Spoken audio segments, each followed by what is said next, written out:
Hi, everyone. Welcome to week 7. This week, we are going to finish up the surgery section in our CPT manual.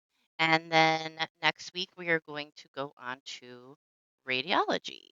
So, um, let's talk about some reminders first. So, just in case you don't remember, I have gotten a few emails from students that say they had something go on and they want an extension.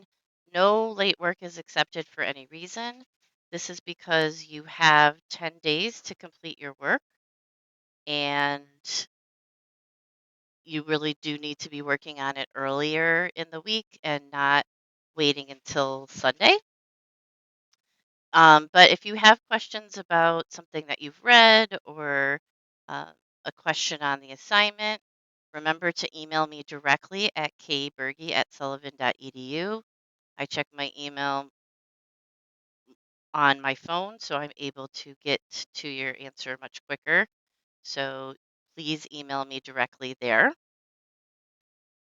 All written assignments need to be in a Word document, and that Word document needs to be uploaded directly to the Dropbox, no links from OneDrive, and it needs to be um, within a Word document, not typed into the submission box. I'm going to skip to this one. HIPAA training is due at the end of this week. That includes the training through City and the confidentiality agreement. And then the last thing is practice and read. We'll talk a little bit more about that when we get into the questions from last week. Okay, so the first question last week was related to modifiers. It says a patient has a standard non-complex cataract extraction performed and at the post-op appointment complains of pain in the respective eye. The physician determines that scar tissue is the cause of pain and a YAG laser is used to treat the scar tissue. Is this procedure coded with a 58 modifier, indicating that the procedure was performed in relation to the previous procedure, or with a 79 modifier? This is something I see often, and I'm curious about the thought process behind choosing the correct modifier. All right, so this is a great question and a real life example, so I love that. So the first thing is let's look at 58. So, staged or related procedure or service by the same physician or other qualified healthcare professional during the post op period. So, it may be necessary to perform a procedure or service during the post op period that was planned. So, this is not something that's planned, or more extensive than the original procedure. No, that's not the case. Or for therapy following a surgical procedure. This circumstance may be reported by adding a 58 modifier.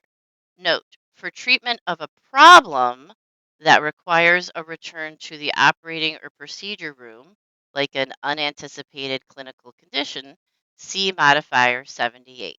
Okay, so right now I am feeling that 58 could be an option because of C, but I do want to go look at 78. And I believe the question was also 79 in the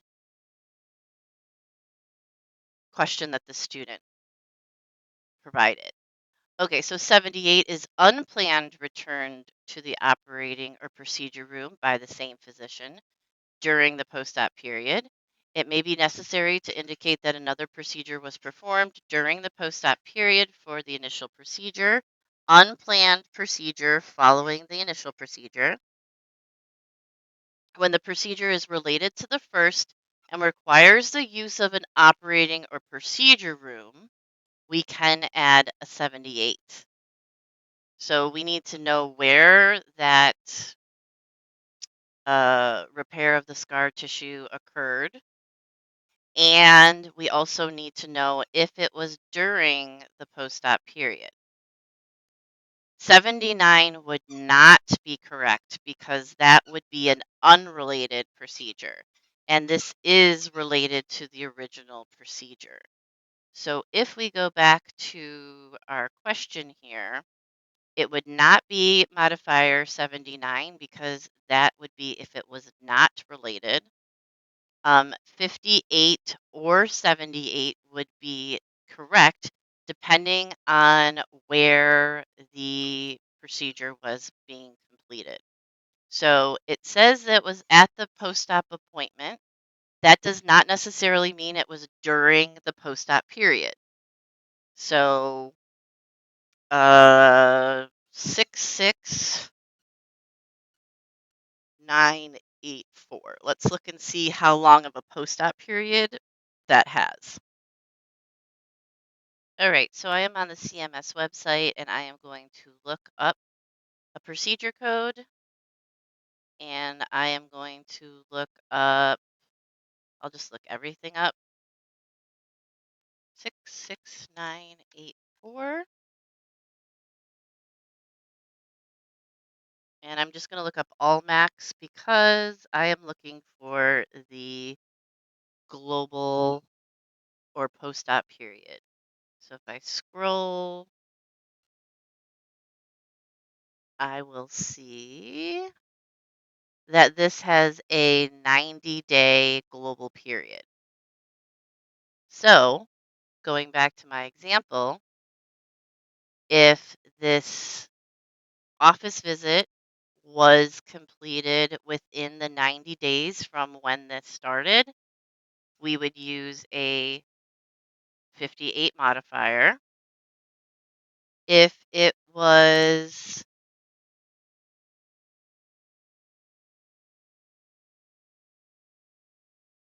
okay, we would not use a 79 modifier. Let me take that out because it is related. So let's cross that out. But we could possibly use a 78 modifier if there was a return to the operating room. So it depends on where and when. But if it was done in the office, it would be a 58 modifier. Okay. The next question was more of a statement, but I do want to address it. Um, the live session format is something that I have gone over a couple of different times, but I would be happy to go over it again. I do not teach what's in the book because I ask that you read the chapters and provide me with questions that you are unsure of. So, as a student, your responsibility is to read the assigned chapters. And then, when you are reading the assigned chapters, you ask questions and practice throughout the book. I have one student that has been doing this and completes examples, and then I email them back and we go back and forth until that student understands. I am happy to do that for everyone, but you have to, you know, help me help you by giving me those examples in the format that I request, asking the questions and saying, I don't understand what modifiers are is not the question I'm looking for. Um, a specific question would be something like, um, I read chapter, I don't know what chapter we're on, uh, whatever chapter we are on for surgery this week. I saw that um, modifier 54 is, no, let's not use modifier. Let's say I saw that there are many add-on codes for this chapter. How do I choose the correct one?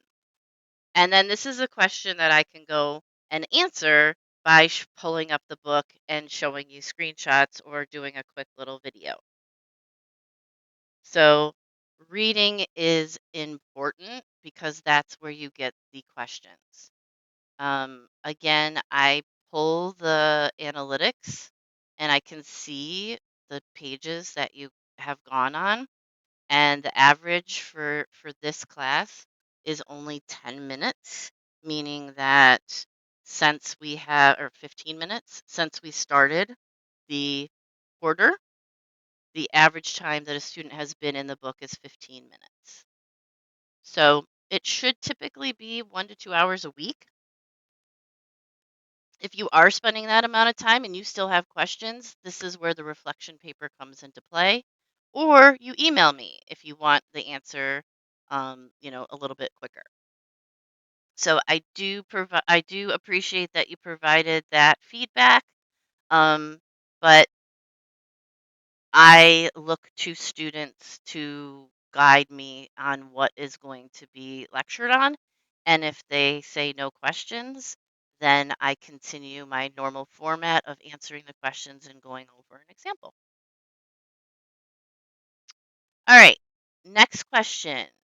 How do major changes such as new treatments or procedures affect existing codes? So we have that category 3 appendix. And that is where new treatments, new technology, new procedures come into play. And they are temporary until they are either not used anymore or they become full codes that are in one of the 6 sections of the book.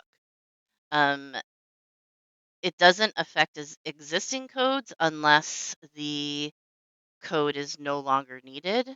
Maybe the new technology trumps the current procedure, and that current procedure is no longer completed. Then they would just delete the code.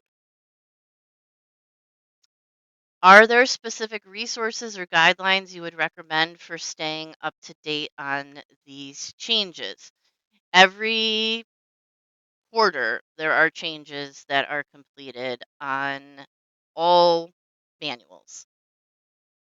They talk about updates to CPT codes. They talk to update about updates to ICD-10-CM, PCS, HCPCS, and you can find those changes on AAPC or AHEMA.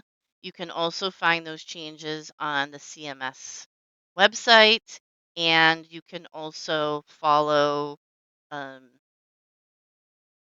organizations that work on coding, and they will talk about them as well.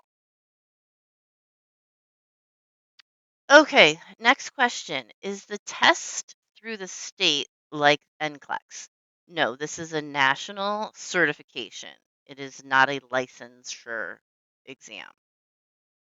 Will it turn off after we get so many to write? Oh, I think that means like right, like correct. Or how is it set up? So again, you learn all about the certification exam in your capstone course, which is HIM 003. We go over the question type, we go over all of the domains, and then that is where you learn about more specifics in the certification exam. However, the certification exam is a standard amount of questions. It is not one that you turn off once you get a certain amount correct. Everyone takes the same amount of questions no matter what. There are some times where there are tests that have pre-test questions that don't count towards your grade, but those are still in that time frame that you have. And it depends on if you're taking the CCA or the RHIT on how many questions are on it, and if you are doing just multiple choice questions or also fill in the blank questions. So, again, that is discussed in length at the capstone course, but if you want to look at it now, you can go to the AHEMA candidate guide. So if you go to any window and type in AHEMA candidate guide,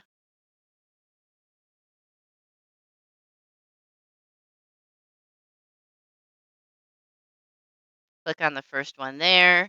It will talk about all of the certifications, what you can bring to the certifications, what you can do in your manuals, and it also talks about how many questions, what you need to pass, the places that you can go to take your certification exam. All of that information is in this candidate guide. All right. I think that was, yep, that's the last question from last week. So let's go over an example from this week's assignment. So we have a physician that performed a colpocentesis to aspirate fluid from the peritoneum through the vaginal wall.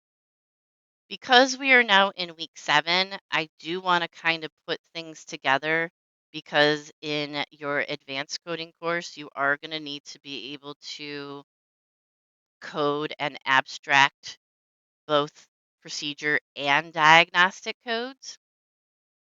So in our course, we are looking for what occurred. And right now, we're looking at the CPT part, not the hospital part. And we, in coding world, also need to find why. And that comes from the ICD-10 CM manual, ICD-10 CM, and that's in your other course, your HIM 143 course.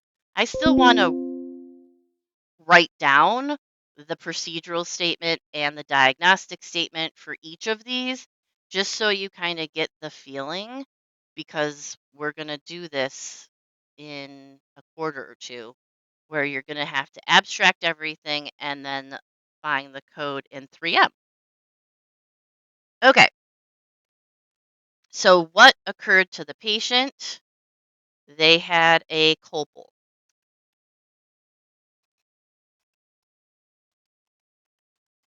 Jesus.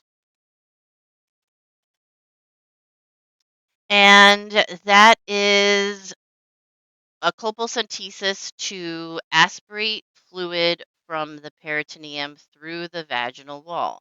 So, why are they doing it? Because they need to aspirate fluid.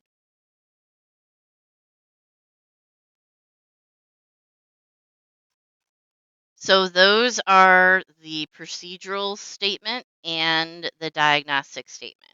Again, in this course, we are just focusing on the procedural statement, but I want you to see that there are additional steps that you take in the real world. So now let's bring out our CPT manual and let's look up in the back of the book colpocentesis and see what codes we are given.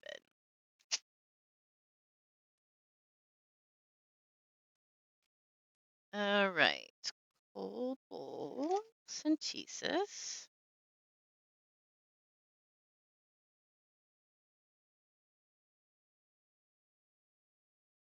is on page 1148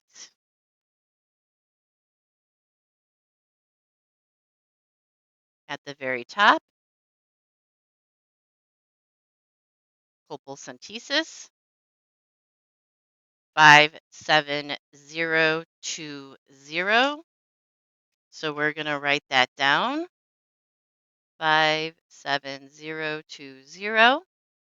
We're going to look up this code in the surgery section and see if it makes sense to our example.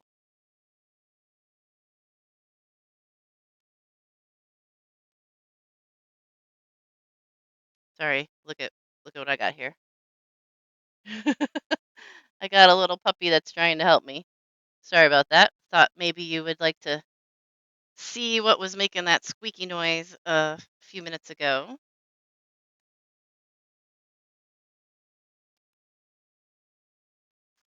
57020.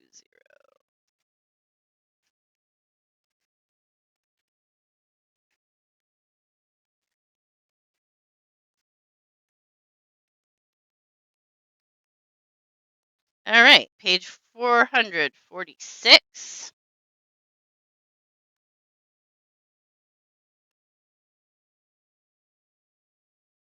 We see colpocentesis, and it says separate procedure there, which means we only code colpocentesis when it's the like this colpocentesis when it's the only thing that's being done.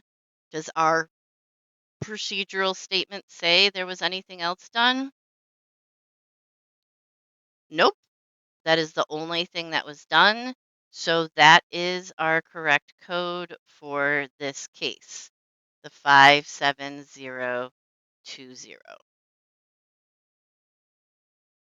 And again, the additional information in that case was for the diagnosis code. We're not going to look up the diagnosis code in this course, but just so you kind of put everything together. Now, next week we're getting into radiology, so I do want to go over just a few things in radiology because it is a little different than surgery. The first thing that we're going to make sure that we do is what we always do, and we're going to read the guidelines in the very beginning of the section, which is on page 535 is where they begin. And you can see here that we have some information about supervision and interpretation, imaging guidance, contrast materials, written reports, foreign body, and implant definition. So we've seen some of these before, but we have not really seen these. So this is going to be important reading on page 539. And then the way that radiology is broken out is by diagnostic radiology. So that's like to diagnose an illness or disease. Then we have diagnostic ultrasound,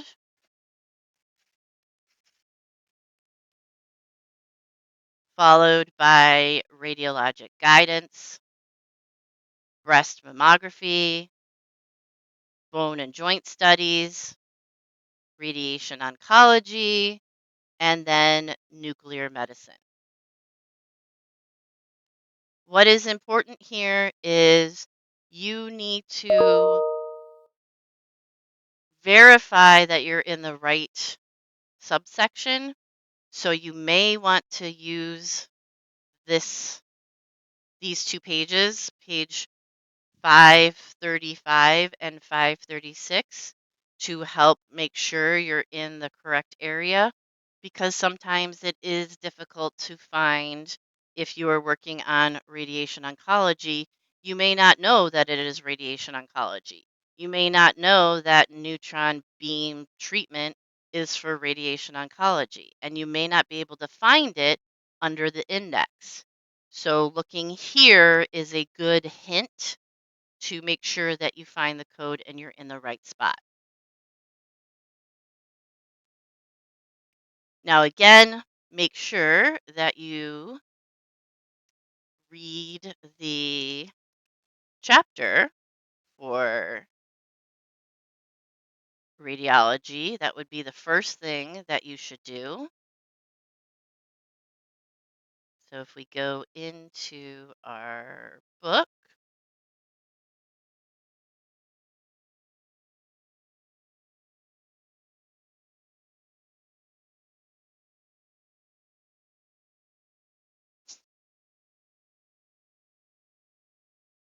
radiology is chapter 17.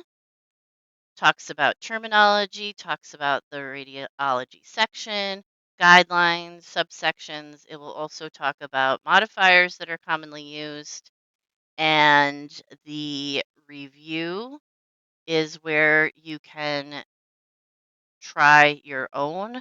Remember, the answers are not provided in the book, but if you email me, we can go over them.